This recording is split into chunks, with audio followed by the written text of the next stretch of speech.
campaign colluded with the Russian government or intelligence services in an improper fashion?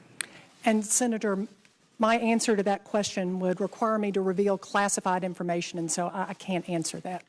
Well, I don't get that, because he just said he issued the report, and he said he doesn't know of any. So what would you know that's not in the report? If I may, are you asking me or? No, her. Oh. Well, I think that Director Clapper also said that he was unaware of the FBI counterintelligence investigation. Would it be fair to say that the counterintelligence investigation was not mature enough to come to get in the report? Is that fair, Mr. Clapper? That's a possibility. What I don't get is how the FBI can have a counterintelligence investigation suggesting collusion, and you as Director of National Intelligence not know about it, and the FBI sign on to a report that basically said there was no collusion. I can only speculate why that's so. There wasn't the evidence, if there was any, it didn't reach the evidentiary bar in terms of the level of confidence that we were striving for in that intelligence community assessment. Okay, that makes perfect sense to me. Follow up on that. Are you familiar with the dossier about Mr. Trump compiled by some guy in England? I am. Did you find that to be a credible report? Well, we didn't make a judgment on that, and that's one reason why we did not include it in the body of our intelligence community assessment. You didn't find it credible enough to be included? We couldn't corroborate the sourcing, particularly the second, third order sources. Ms. Yates, are you familiar with the dossier? Microphone. If I could try to clarify one answer before as well, because I think, Senator Graham, you may have misunderstood me.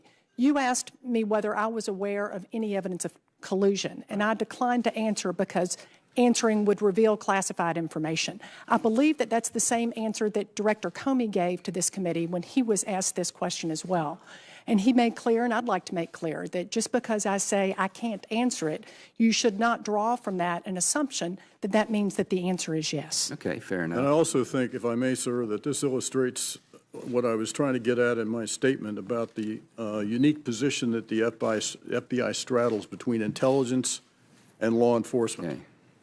I just want the country to know that whatever they're doing on the counterintelligence side, Mr. Clapper didn't know about it, didn't make it in the report, and we'll see what comes from it. Ms. Yates, what did you tell the White House about Mr. Flynn? I had 2 in-person meetings and 1 phone call with the White House counsel about Mr. Flynn. The first meeting occurred on January 26. I called Don McGahn first thing that morning and told him that I had a very sensitive matter that I needed to discuss with him, that I couldn't talk about it on the phone, and that I needed to come see him. And he agreed to meet with me later that afternoon. I took a senior member of the National Security Division who was overseeing this matter with me to meet with Mr. McGahn.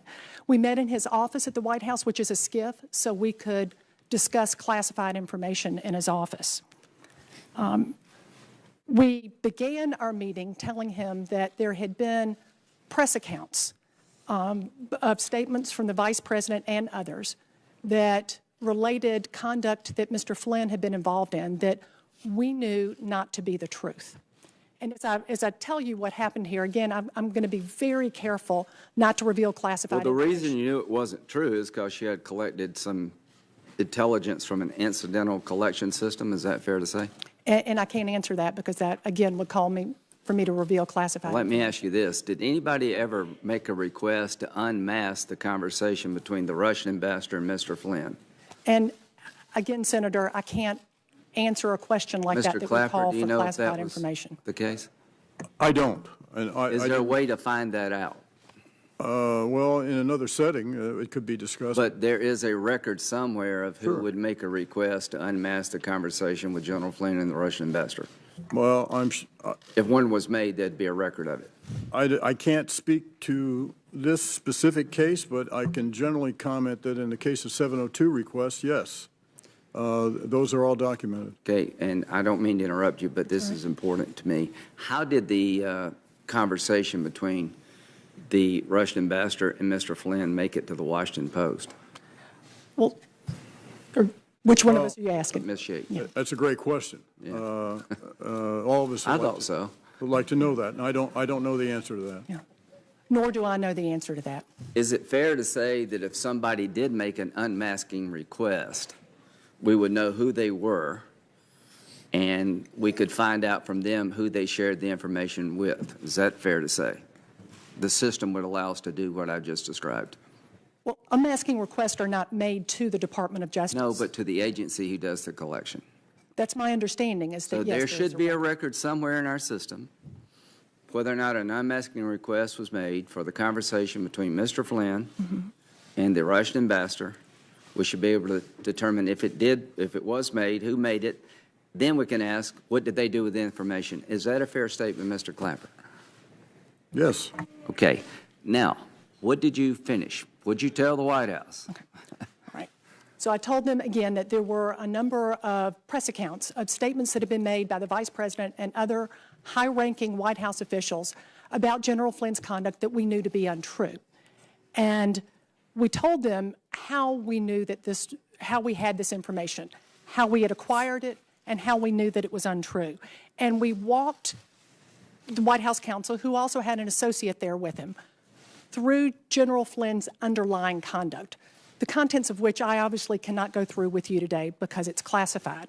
But we took them through in a fair amount of detail of the underlying conduct, what General Flynn had done, and then we walked through the various press accounts and how it had been falsely reported. We also told the White House counsel that General Flynn had been interviewed by the FBI on February 24th. Mr. McGahn asked me how he did, and I declined to give him an answer to that.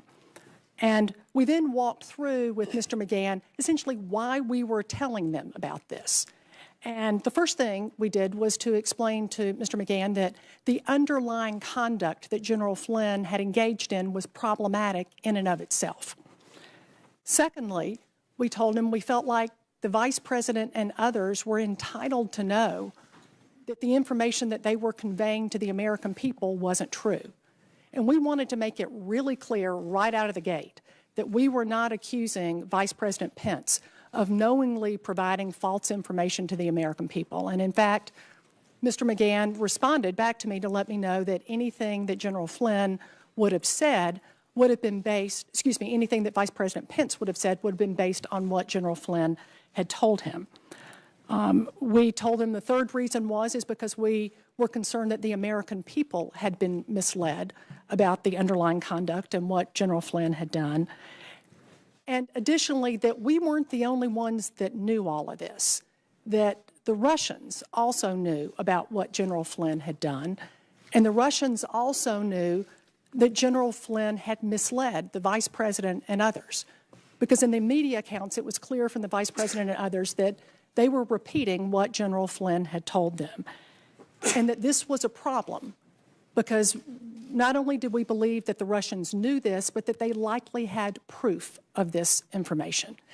And that created a compromise situation, a situation where the national security advisor essentially could be blackmailed by the Russians.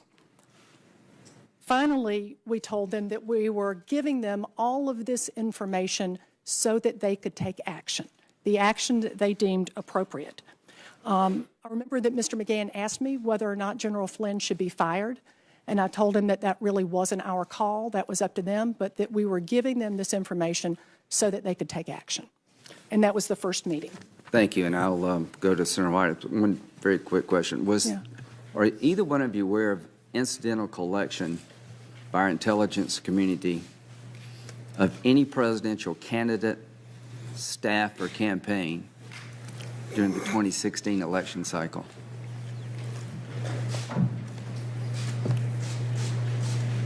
Say that again, sir. I'm sorry. Was there any incidental collection where our intelligence community collects information involving a presidential candidate on either side of the aisle during 2015 or 2016? No, not to my knowledge. I believe Director Comey was also asked this question and declined to answer it, so I need to follow the same lines that DOJ has drawn. Again, you should not draw from that my answer is yes, but rather that the answer would require me to reveal classified information. Thank you. Senator Whitehouse. My response is all within the context of intelligence, foreign intelligence, not a domestic consideration. Exactly. Following the Comey line, the director testified a few days ago in the full committee that the FBI had interviewed Mr. Flynn a day before or 2 days before your meeting at the White House, and you just testified that you had told the White House counsel that the FBI had interviewed Flynn, and McGahn had asked, how'd he do? Right. Did you have the 302 with you when you were in the White House? Did you show it to White House counsel? And had you seen it at the time you went up to the White House? No. The FBI had conducted the interview on the 24th. We got a readout from the FBI on the 25th, a detailed readout specifically from the agents that had conducted the interview. But we didn't want to wait for the 302 because we felt that it was important to get this information to the White House as quickly as possible. So we had folks from the National Security Division who spent a lot of time with the agents, not only finding out exactly how the interview went, but how this impacted their investigation. So did you take that summary with you? Do you have any document with you that described the FBI interview of General Flynn? At the time that I was there, I had notes that described that interview, as well as the individual that was with me, the senior career official from the National Security Division, had been part of all of those discussions with the FBI. Did you discuss criminal prosecution of Mr. Flynn, General Flynn?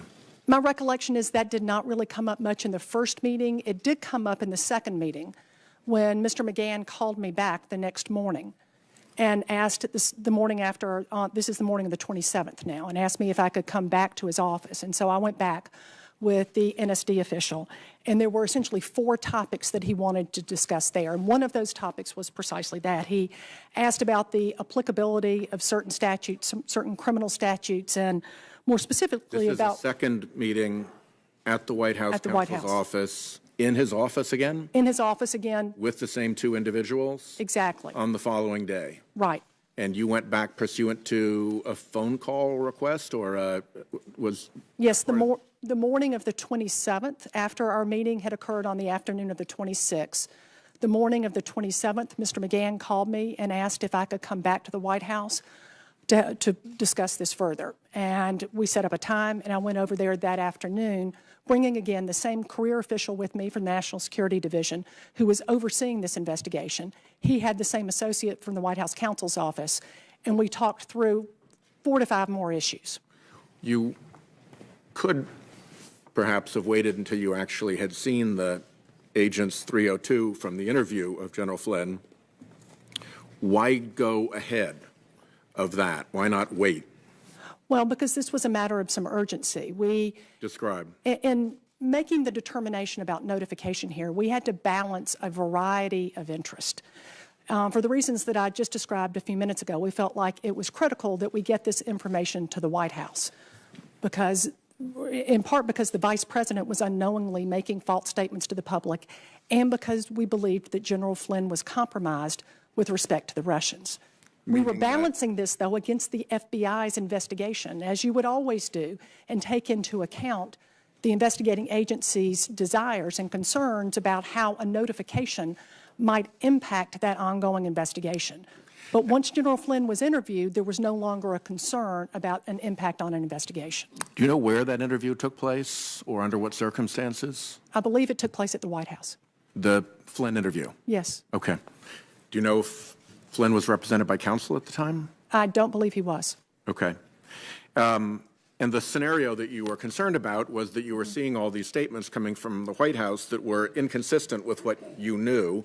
You presumed that the White House was being truthful, which meant that Flynn was misleading them, right, which meant that he was vulnerable to manipulation by the Russians who, knowing what had actually taken place, could call up the National Security Advisor to the President and say, you got to do this for us or we're going to out you with all your folks and your career is done.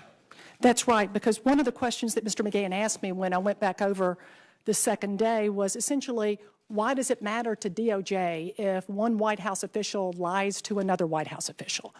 And so we explained to him it was a whole lot more than that, and went back over the same concerns that we had raised with them the prior day, that the concern first about the underlying conduct itself, that he had lied to the vice president and others, the American public had been misled, and then importantly, that every time this lie was repeated, and the misrepresentations were getting more and more specific as they were coming out, every time that happened, it increased the compromise. And to state the obvious, you don't want your national security advisor compromised with the Russians.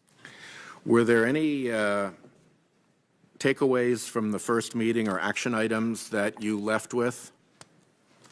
Well, there was an action item in the second meeting because we talked about several issues, but to get the order right, you said earlier that there were 2 meetings and a phone call. Right. Was the phone call that set up the second meeting, or was there a third? There was a third substantive phone call. There was a go ahead substantive phone about call the at the second. end. Sorry about that. One of the issues that Mr. McGahn raised with me in this second meeting, that again was on the 27th, the day after the first meeting, was his concern because we had told him before that we were giving him this information so that they could take action. And he said that they were concerned that taking action might interfere with the FBI investigation. And we told him, both the senior career official and I, that he should not be concerned with it, that General Flynn had been interviewed, that their action would not interfere with any investigation. And in fact, I remember specifically saying, it wouldn't really be fair of us to tell you this and then expect you to sit on your hands. Was the interview of General Flynn accelerated once you became aware of this information and felt you needed to get his statement quickly? Well, we had wanted to tell the White House as quickly as possible, and we're working with the FBI in the course of the investigation, but certainly we did as the misrepresentations. The first thing you know is that you have information that one thing was said, and the White House is saying something different. Mm-hmm. And you know that that information, irrespective of who is involved, needs to get up to the White House quickly. And so at that point, the decision was made to do the interview so that that was locked down before you went up to White House counsel? Right, so that would not have a negative impact on the FBI investigation at that point. And there was a request made by Mr. McGahn in this second meeting as to whether or not they would be able to look at the underlying evidence that we had described for him of General Flynn's conduct. And we told him that we were inclined to allow them to look at that underlying evidence, that we wanted to go back to DOJ and be able to make the logistical arrangements for that. This second meeting on the 27th occurred late in the afternoon. This is Friday the 27th. So we told him that we would work with the FBI over the weekend on this issue and get back with him on Monday morning. And I called him first thing Monday morning to let him know that we would allow them to come over and to review the underlying evidence. And was that the phone call, or is there a separate phone call? There was the phone call initially to let him know I needed to come see him. Yep. 2 meetings, and then a phone call at the end to let him know that the material was available. He had to call me back. He was not available then, and I did not hear back from him until that afternoon of Monday the 30th. And that was the end of this episode. Nobody came over to look at the material. I don't know what happened after that because that was my last day with DOJ. Got it. Yeah. Okay. That is. Senator Grassley. Yeah. Mr. Clapper, you said that you've never exposed classified information in an inappropriate manner. I asked Director Comey these questions last week. So for both of you, yes or no, as far as you know, has any classified information relating to Mr. Trump or his associates been declassified and shared with the media? Not to my knowledge. Ms. Yates? Not to my knowledge either. Okay. Next question. Have either of you ever been an anonymous source in a news report about matters relating to Mr. Trump, his associates, or Russians' attempt to meddle in the election? No. Absolutely not. Okay. Third question. Did either of you ever authorize someone else at your respective organizations to be an anonymous source in a news report about Mr. Trump or his associates? No. No. Okay. As far as either of you know, have any government agencies referred any of the leaks over the past several months to the Justice Department for potential criminal investigation? I don't know. As you know, Senator, there is a process for that, for doing that. I don't know if that's happened. Ms. Yates? I'm not at DOJ anymore, so I don't know what's been referred. So then I guess kind of sum up, neither one of you know whether the department authorized a criminal investigation of the leaks. I do not, sir. No, sir. Okay. Have any of you been questioned by the FBI about any leaks? I have not been. No. Okay. Want to discuss unmasking. Mr. Clapper and Ms. Yates, did either of you ever request the unmasking of Mr. Trump, his associates, or any member of Congress?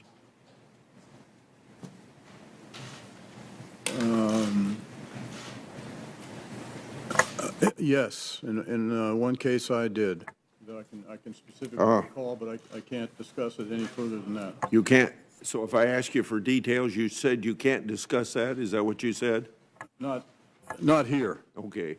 Ms. Yates, can you answer that question? Did you ever request unmasking of Mr. Trump, his associates, or any member of Congress? No. Question 2, did either of you ever review classified documents in which Mr. Trump, his associates, or members of Congress had been unmasked? Oh, yes. You have. Can you give us details here in this? No, I can't. Ms. Yates, have you? Yes, I have, and no, I can't give you details. Okay. Did either of you ever share information about unmasked Trump associates or members of Congress with anyone else? Well, I'm thinking back over 6.5 years. I could have discussed it with either my deputy or my general counsel. Okay. Ms. Yates? In the course of the Flynn matter, I had discussions with other members of the intel community. I'm not sure if that's responsive to your question. And in both cases, you can't give details here? No. No.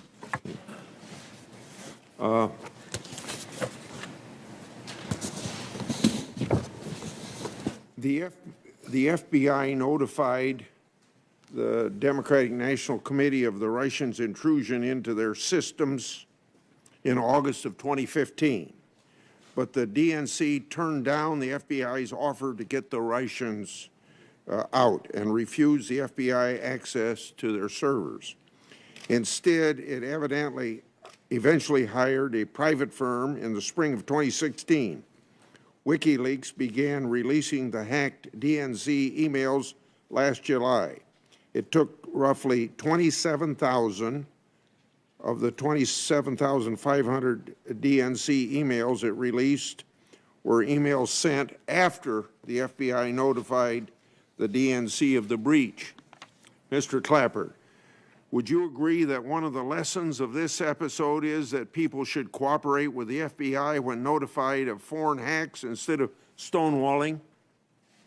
Yes, sir. I generally think that's a very good idea. Mr. Clapper, you sent the Russians, or you said the Russians did not release any negative information on Republican candidates. I believe that that's not quite right. On June the 15th, 2016, Guccifer 2.0 released to Gawker and the Smoking Gun more than 200 pages of the DNC's opposition research on Mr. Trump's, hundreds of pages of what I would call dirt. This happened just 2 days after the Wall Street Journal published a plan for Republican convention delegates to revolt to prevent Mr. Trump from securing the nomination. Why wasn't Why wasn't the Russian release of harmful information about Mr. Trump addressed in the Russia report, and was this even evaluated during the review? I would have to consult with the analysts that were involved in the report to definitively answer that. I don't know personally whether they considered that or not. Can you submit that as an answer in writing? Well, I'm a private citizen now, sir. I don't know what the rules are on my obtaining classified potentially classified information. So I will look into it. Okay. Mr. Clapper, you testified that the intelligence community conducted an exhaustive review of Russian interference, and the analysts involved had complete, unfettered access to all sensitive raw intelligence data. Do you have any reason to believe that any agency withheld any relevant information? I don't believe so, with one potential caveat, which is that there is the possibility, again, acknowledging this role that the FBI plays in straddling both intelligence and law enforcement, that for whatever reason, they may have chosen to withhold investigatory sensitive information from the report. I don't know that to be a fact. I was not apprised of that. I'm just suggesting that as a possibility. Okay, my time's up, Mr. Chairman. Thank you. Thank you. Senator Feinstein. Thanks very much, Mr. Chairman. Ms. Yates, I'm not going to ask you anything that deserves a confidential or secure answer, but after your second in-person meeting with Mr. McGahn, you said there were 4 topics he wanted to discuss.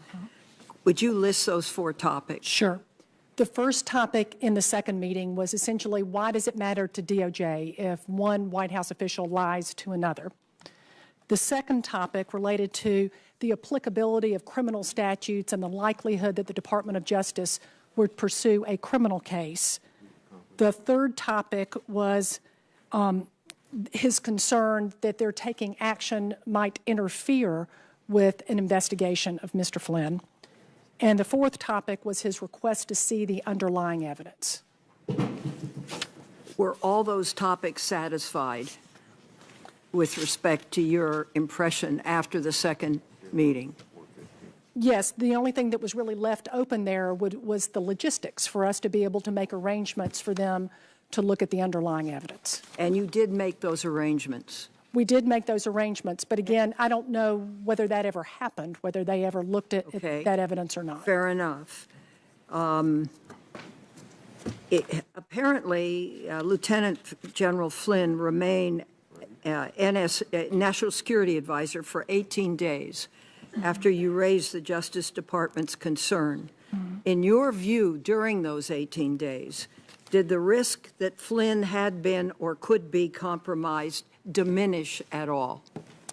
You know, I don't know that I'm in a position to really have an answer for that. I know that we were really concerned about the compromise here, and that was the reason why we were encouraging them to act. I don't know what steps they may have taken, if any, during that 18 days to minimize any risk. Did you discuss this with other DOJ career professionals? Certainly leading up to our notification on the 26th, it was a topic of a whole lot of discussion in DOJ and with other members of the intel community, and we discussed it at great length. But after the 30th, again, I wasn't at DOJ anymore, so I didn't have any further discussions after that point about what was being done with respect to that. Did you consult with other career prosecutors? Oh, absolutely. We had really the experts within the National Security Division. As we were navigating this situation, they were working with the FBI on the investigation, and we were trying to make a determination about how best to make this notification so that we could get the information to the White House that they needed to be able to act. So was the point that you were trying to make, yes or no will be fine, that General Flynn had seriously compromised the security of the United States and possibly the government by what he had done, whatever that was? Well, our point is that logic would tell you that you don't want the national security advisor to be in a position where the Russians have leverage over him. Now, in terms of what impact that may have had or could have had, I can't speak to that. But we knew that that was not a good situation, which is why we wanted to let the White House know about it. The Guardian has reported that Britain's intelligence service first became aware in late 2015 of suspicious interactions between Trump advisors and Russian intelligence agents. This information was passed on to U.S. intelligence agencies. Over the spring of 2016, multiple European allies passed on additional information to the United States about contacts between the Trump campaign and Russians. Is this accurate? I can't answer that. General Clapper, is that accurate? Yes, it is, and it's also quite sensitive. Okay. Let me ask you this. The specifics are quite sensitive. When did components of the intelligence community open investigations into the interactions between Trump advisors and Russians?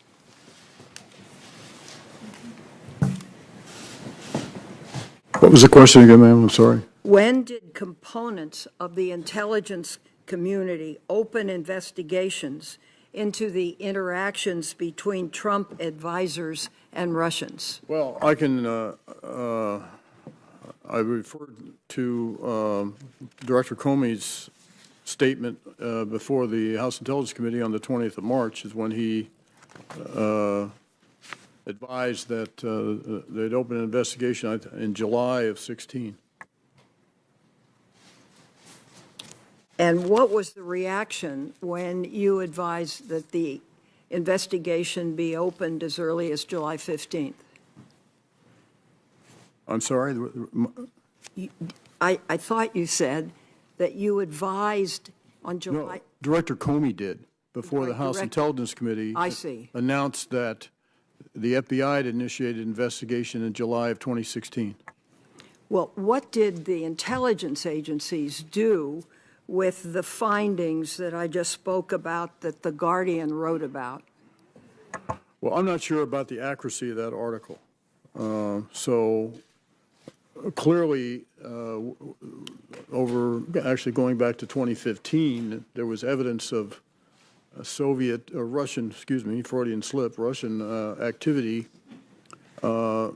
mainly in an information gathering or reconnoitering mode where they were investigating voter registration rolls and the like, and that activity started early. And so we were monitoring this as it progressed, and certainly as it picked up, accelerated in the spring, summer, and fall of 2016. Okay. So let me go back to you, Ms. Yates. I take it you were very concerned. What was your prime worry during all of this? Now, you were worried that General Flynn would be compromised. What did you think would happen if he were? And how do you believe he would have been compromised? Well, we had two concerns. Compromise was certainly the number one concern. And, you know, the Russians can use compromised material, information, in a variety of ways, sometimes overtly and sometimes subtly. And again, our concern is that you have a very sensitive position, like the National Security Advisor, and you don't want that person to be in a position where, again, the Russians have leverage over him.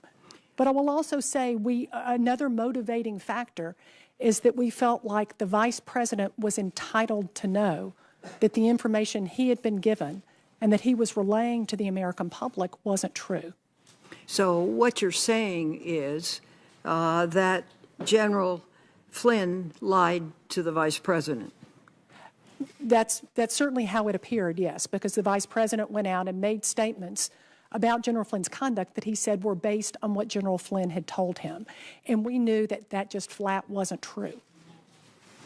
Well, as the days went on, what was your view of the situation? Because there were, I guess, 2 weeks before, was it 18 days before Director Flynn was dismissed? Well, again, I was no longer with DOJ